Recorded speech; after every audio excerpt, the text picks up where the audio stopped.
You have power over your mind, not outside events. Realize this, and you will find strength. You wake up. Before your feet hit the floor, your mind is already spinning. Regret from yesterday, anxiety about tomorrow, and 100 voices in your head that aren't even yours. But pause. What if you're not the voice? What if you're the awareness behind it? Marcus Aurelius, philosopher, warrior, emperor, faced war, betrayal, and death. But the greatest battle he ever fought was inside his own mind. He didn't seek to silence the world. He sought to stabilize himself. He wrote not to impress, but to remember. That clarity is a choice. That chaos is not stronger than calm. That the mind, if trained, becomes a fortress. But if left untamed, it becomes a prison. So ask yourself honestly, are you the master of your mind or its prisoner?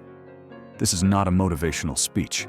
This is a confrontation with the part of you that waits, reacts, escapes, delays. Because Marcus didn't wait for peace. He practiced it from the inside out. And if you're ready to begin, here are 10 timeless lessons that can change the way you think, the way you act, and the way you live. Let's begin. Most people know his name. Few know his mind. Marcus Aurelius, the Roman emperor who ruled the most powerful empire of his time, wrote not to the world, but to himself. His journal, Meditations, wasn't a book. It was a battlefield, a place where he confronted fear, tamed ego, and reminded himself day after day what really mattered. No audience, no applause, just a man, meeting himself on the page. But what he left behind has become one of the most profound guides to mastering the mind in all of human history. He faced betrayal and chose clarity. He faced war and chose composure. He faced death and chose to live with urgency. And in a world today flooded with noise, with distraction, anxiety, and emotional chaos, his words have never been more needed. This isn't about philosophy in theory. This is philosophy in practice. A roadmap to presence, to purpose, to peace, not through comfort, but through clarity. So in the next 10 lessons, we'll walk through the wisdom of a man who ruled without being ruled by his emotions, who stood firm while the world around him shifted. And maybe, by the end, you'll remember something you forgot. That the most powerful thing you'll ever command is your own mind. Let's begin with Lesson 1. Lesson 1. Control the narrative. The mind is a storyteller, and every day it tells you something. This always happens to me. I'm not enough. They don't respect me. I'll never change. Stories, but not always truth. Marcus Aurelius knew this. He faced war, betrayal, loss.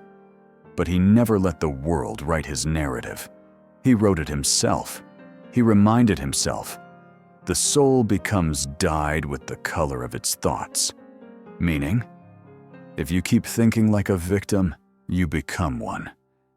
If you keep replaying failure, you wear it like a second skin. But you can choose a different color. Because what happens to you is one thing. What you make it mean, that's yours. You don't control what they said, but you control the story you tell about it. You don't control the loss, but you control whether it becomes shame or strength. This is not delusion. It's authorship. You are not the passive character in your life. You are the narrator. So what if, the next time something broke, you didn't say, "Why me?" You said, "What is this teaching me?" What if you stopped rehearsing the pain and started reframing it? Not to escape it, but to elevate it. Marcus didn't lie to himself. He was brutally honest, but he was also fiercely intentional. He didn't ask, "What does this situation make me feel?" He asked, "What kind of person do I want to be within this situation?" That's the shift. That's the power. The storm is still the storm, but the story is in your hands. Lesson 2. Detach from emotion. You feel anger rise. You want to yell, react, prove your point. But pause. Who's really in control? Marcus Aurelius never said emotions are bad. He simply knew. If you let them lead, they'll take you somewhere you never meant to go. Fear turns into avoidance. Anger turns into damage. Desire turns into regret. The Stoics weren't cold. They were clear. They trained themselves to observe, not obey their emotions. You don't have to turn this into something. It doesn't have to upset you. Marcus Aurelius. You feel the heat, but you don't have to act from it. You feel the pull, but you don't have to follow it. The mind is like a rider. The emotions are horses, some wild, some loyal. If the rider lets go, chaos. But if he trains them, they serve. This is what Marcus practiced. To feel without being ruled. To notice without being consumed. Because emotions are real, but they're not always right. So when anger comes, pause. When anxiety speaks, listen, but don't kneel. When sadness rises, hold it, but don't become it. There is power in that space, between the feeling and the action, between the wave and your response. And in that space you choose strength over reaction, clarity over chaos, virtue over impulse. Lesson 3. Focus on what you control. You miss a train, lose a job, someone betrays you, and the first instinct is this: why is this happening to me? But Marcus Aurelius, he asked a better question. Is this within my control? If yes, do something. If no, let it go. The Stoics lived by this divide. What's up to me and what's not? Most people reverse it. They obsess over what others think. Worry about the economy. Try to control timing, opinions, outcomes. But lose control of their inner world, their breath, their focus, their choices. Marcus wrote, "External things are not the problem. It's your judgment of them, and this you can erase right now. You don't control the storm. You control your sail. You don't control the noise. You control your silence. You don't control what they say. You control whether it lives in you. It's not easy, but it's clean. When you let go of trying to control the uncontrollable, you reclaim energy. Energy you can finally use to become better, not bitter. So when something rattles you, pause and ask, is this mine to carry? If yes, carry it with strength. If no, drop it with grace. This one question can end 1,000 worries. Because clarity isn't always knowing what to do. Sometimes it's knowing what to let go of. Lesson 4. Amor Fati. Love your fate. Most people tolerate what happens to them. The Stoics went further. They learned to love it. Marcus Aurelius didn't just accept fate, he embraced it. This is Amor Fati, the love of fate, not in theory, but in the raw, difficult, daily practice of living. A blazing fire makes flame and brightness out of everything that is thrown into it. Marcus Aurelius. Everything. Failure, rejection, loss, uncertainty. To a Stoic, fate isn't a punishment. It's the material of transformation. Because what happens to you becomes part of you. You don't choose the storm, but you choose who you are within it. You don't choose the weight, but you choose to grow stronger by lifting it. It's not about pretending everything is good. It's about choosing to turn everything into fuel. When life gives you pain, you build patience. When life gives you delay, you build discipline. When life gives you silence, you learn to hear yourself. This is not passive surrender. This is active alchemy. Amor Fati means saying, "This is mine. I didn't choose it, but I will use it, and I will become better because of it." No bitterness, no victimhood, just fierce acceptance and quiet strength. Lesson 5. Memento Mori. Remember you will die. You could leave life right now. Let that determine what you do, say, and think. Marcus Aurelius. Memento Mori. Remember you will die. It sounds dark, but to the Stoics, it was light, a lantern guiding every step with urgency, not morbid, motivating. Because death isn't the end of life, it's the frame that gives life its shape. Think of this. If you only had one day left, what would you say? What would you stop postponing? Who would you finally forgive? Most people live like they're immortal. They wait, delay, hesitate, until one day they can't anymore. Memento Mori isn't about fear, it's about focus. It wakes you up, shakes you, and whispers, "Stop wasting time, speak the truth, live deliberately." Because this moment is the only one you're guaranteed. Seneca wrote, "It is not that we have a short time to live, but that we waste a lot of it." So many people die full of potential. Books unwritten, words unspoken, love withheld. You don't need a funeral to start living with clarity. You just need to remember. You won't be here forever. And that's not sad. That's powerful. Lesson 6. Train your mind. Daily. A strong body takes training. So does a strong mind. Marcus Aurelius didn't just wake up wise. He practiced daily. He wrote, he reflected, he questioned his ego, his fear, his impulses. Every single day. He didn't wait for chaos to strike to begin building peace. He built it in advance. That's what Stoics did. Because discipline isn't built in big moments. It's built in the small ones. The morning you sit in silence when you'd rather scroll. The moment you pause to breathe instead of reacting. The time you write down your thoughts instead of running from them. Each of these is a representative, a repetition, a sharpening of self-awareness. Just as the nature of rational beings is to act with purpose, Marcus wrote, so too must the body and mind be cared for with discipline.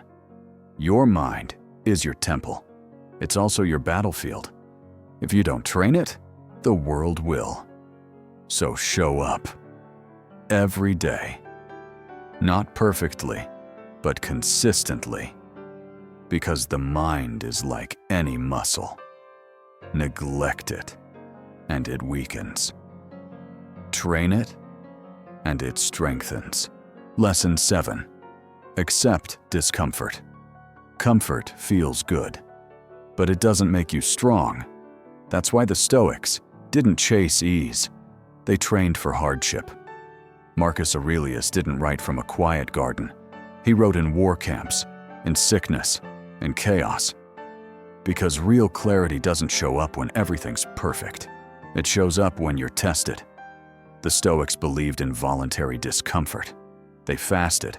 They slept on hard floors. They walked without shoes. Not to suffer, but to prove, I can do hard things. Seneca said, set aside days when you are content with the bare minimum, and say to yourself, is this the condition I feared? Because when you train your body and mind to face discomfort by choice, you stop fearing it when it comes by surprise. The cold shower, the early wake-up, the silence, the sweat. Each one, a message to your nervous system. I don't need to be comfortable to be in control. Growth never comes without resistance, so don't avoid it. Lean into it. Lesson 8. Observe, don't react. Something happens, an insult, a mistake, a delay. Before you even think, you react. Anger, defensiveness, impulsive words. But Marcus Aurelius practiced a different way. Pause. Observe. Then choose. You don't have to turn this into something. It doesn't have to upset you. Marcus Aurelius. You are not your reaction. You are the space before it. Most people live on autopilot. Stimulus, reaction. No gap, no thought. But the Stoics trained the opposite. Stimulus, awareness, choice. It's not about being emotionless. It's about being sovereign. When you observe instead of react, you buy time. You make space. And in that space, you reclaim your power. Someone yells. You breathe. Things go wrong. You ask, what matters now? This is strength, not silence out of fear, but silence from mastery. Because not every comment deserves a reply. Not every problem deserves panic. Not every feeling deserves action. So next time something pushes you, don't push back immediately. Pause. Watch. Then respond like someone who chooses, not someone who obeys emotion. Lesson 9. Practice silence and reflection. Marcus Aurelius ruled an empire, but he still sat down in silence with only himself and a page. He didn't seek noise, he sought clarity. Because in silence, you meet what's real. No performance, no distraction, just you and the truth you often avoid. That's why the Stoics valued silence, not emptiness, but space, to reflect, to ask, what am I becoming? Is this aligned with who I want to be? In a loud world, silence is rebellion. In a rushed world, reflection is power.